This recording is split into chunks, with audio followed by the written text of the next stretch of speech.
भर्तृहरि जी महाराज की जय हो। अपने अपने माता पिता गुरु देव भगवान की जय हो। श्री रामचंद्र भगवान की जय हो।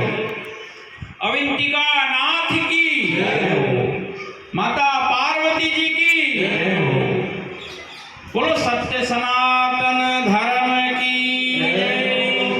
बोलो वीर बजरंगबली की जय। बोलो रे बेलियो अमृतवाणी हरे हरे महादेव। हर हर महादेव। सज्जनों, बहुत ही पवित्र अवसर, जहाँ सुंदर कांड हो, समझ लो वहाँ सब कुछ सुंदर ही सुंदर है। और सत्यम शिवम सुंदरम, भगवान साक्षात देवादिदेव महादेव जी का ये नाम है सुंदर। तो सत्य और शिव और सुंदर। तो सज्जनों, इस समय हमारे परम गुरु, जिन्होंने धर्म की रक्षा और धर्म के प्रचार प्रसार करते हुए अपने जीवन को सार्वभौमिक विस्तार देकर जन कल्याण के लिए यहाँ पर जो स्वयं विराजमान हैं, ऐसे बालीनाथ जी महाराज साहब का अब आप सभी को आशीर्वाद मिल रहा है। सज्जनों, इस धाम के महंत जी, परम पूज्य तपस्वी त्यागी, और जिनके ऊपर सदा महापुरुषों का, गुरु भगवंतों का आशीर्वाद रहता है, चाहे हमारे भर्तरी गुफा के पीर जी बाप जी हों, चाहे दत्त अखाड़े के महात्मा जी हों, या अन्य अन्य अखाड़ों के सभी पीठाधीश हों, या फिर जो हमारे हनुमान जी मंदिर के महंत जी रणछोड़दास जी हों, और भी साधु संत जितने भी हैं, बहुत सारे महंतों का जिनको आशीर्वाद मिलता रहता है। और आज उन्होंने अंगारेश्वर धाम में जाकर भगवान स्वयं मंगलनाथ से आशीर्वाद लिया है। तो जोरदार करतल ध्वनि से स्वागत करें महंत जी महाराज का। सज्जनों, हमारे परम पूज्य नर्मदा नाथ जी महाराज, जिनके ऊपर माँ नर्मदा जी की सदा कृपा बनी रहती है, जो सदा इन पर वात्सल्यता बिखेरती हैं, ऐसी माँ नर्मदा जी, क्षिप्रा जी, गंगा, यमुना, सभी जो हमारी अमृत बहने वाली जो नदियां हैं, अविरल निर्मल, जो हमारी देश की धरोहरें हैं, ऐसे सुंदर तीर्थों में जा जाकर जो सदा स्नान करके और उनसे आशीर्वाद लेते रहते हैं, ऐसे हमारे सुंदर से योगी, बड़े त्यागी तपस्वी योगी नर्मदा नाथ जी महाराज, आज इनका अवतार दिवस है। और मैं इस अवसर पर उनको भेग भगवान की तरफ से, पूरे समस्त नाथ संप्रदाय की तरफ से ढेर सारा शुभ मंगल आशीर्वाद और शुभकामनाएं देता हूँ। सज्जनों, ऐसा सुंदर पर्व कभी कभी आता है, इतना अच्छा कभी श्रीमती पुष्पा देवी ने सोचा भी नहीं होगा कि मैं इतने अच्छे लाल को जन्मूं। ये सब ईश्वर की कृपा है, क्योंकि माताओं को स्वयं भगवान चुनता है। आपको कौन सी माँ मिले, ये सब ईश्वर की कृपा होती है। माँ ईश्वर की कृपा से ही मिलती है, क्योंकि माँ का स्वरूप भगवान का स्वरूप होता है। आत्मा परमात्मा, इसी प्रकार माँ। तो पुष्पा देवी बहुत अच्छे सुंदर से इस लाल को जन्म देकर बड़ी खुश हो रही होंगी। साथ में हम उनके यानी कि योगी जी के जो पिताश्री हैं सुरेश जी, यही नाम है ना? सुरेश जी, मैं सही बोल गया, मैंने एकदम से नाम बोल दिया, मैं शायद सही नाम तो क्योंकि सूर्य यानी देवता, तो देवताओं के यहाँ साधु संत आते हैं, बहुत अच्छी बात है। तो सुरेश जी को भी मैं बहुत बहुत मंगल कामना दूंगा कि वास्तव में ही आपका जो भजन है, आपका पुरुषार्थ है, ये काम आया। क्योंकि महापुरुषों का जन्म नहीं, अवतार होता है, और नित्य अवतारी गुरु भगवंत होते हैं। साधु संतों का जन्म नहीं होता है, ये नित्य अवतार लेते हैं, और शास्त्रों का इसमें प्रमाण है। सभी शास्त्र यही कहते हैं कि संतों का अवतार नित्य अवतार है। ये सब नित्य अवतारी है। ये भगवान का ऐसा स्वरूप होता है सज्जनों, जो वास्तव में पूरे ब्रह्मांड में आपको अलग हटके ही लगेगा।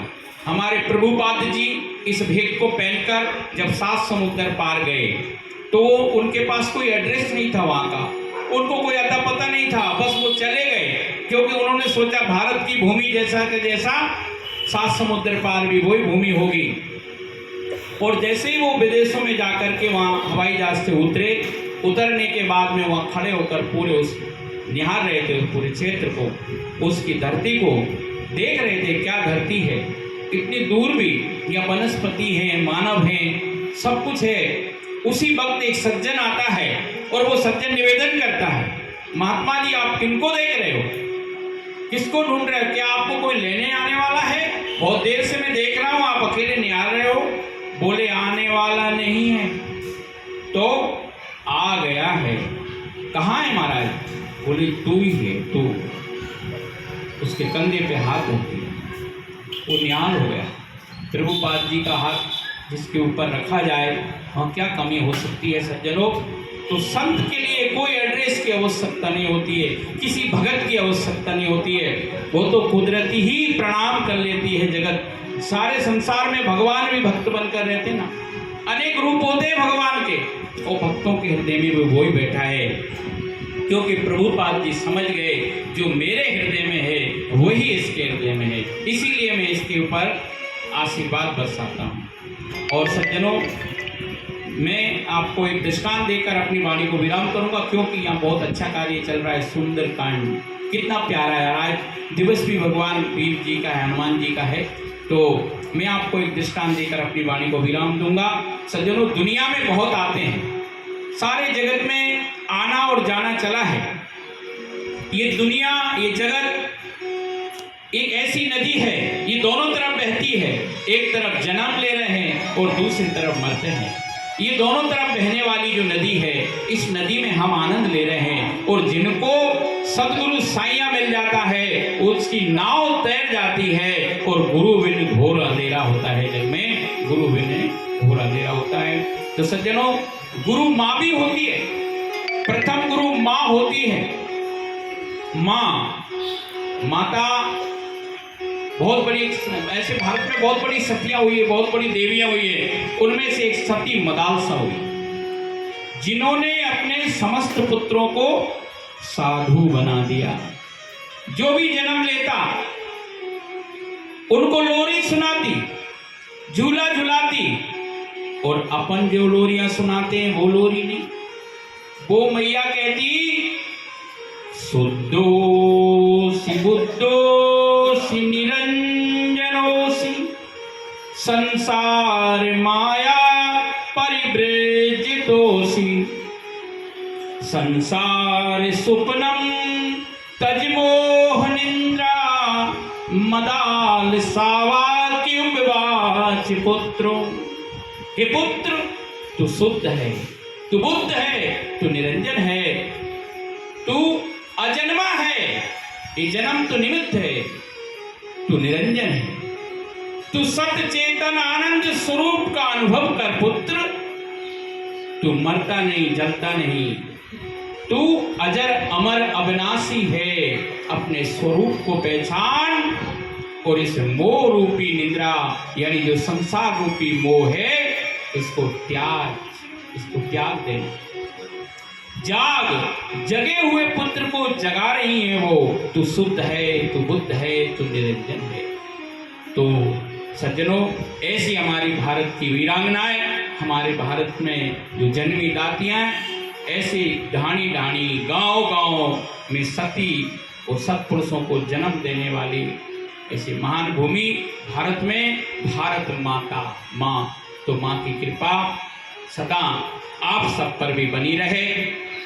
मैं आगे ज़्यादा लंबे समय आपके बीच में नहीं लेकर सिर्फ इतना कहूँगा कि जैसे हमारी माताओं ने पूर्व काल में अपने संतान को ऐसा चाहा कि मेरे कोख में आने के बाद किसी अन्य कोख का सहारा नहीं लेना पड़े, ऐसी संतान को इतनी मैं तैयार करूं, इतना सुंदर मजबूत संस्कार प्रदान करूं जिससे इसी जीवन में इसका कल्याण हो जाए।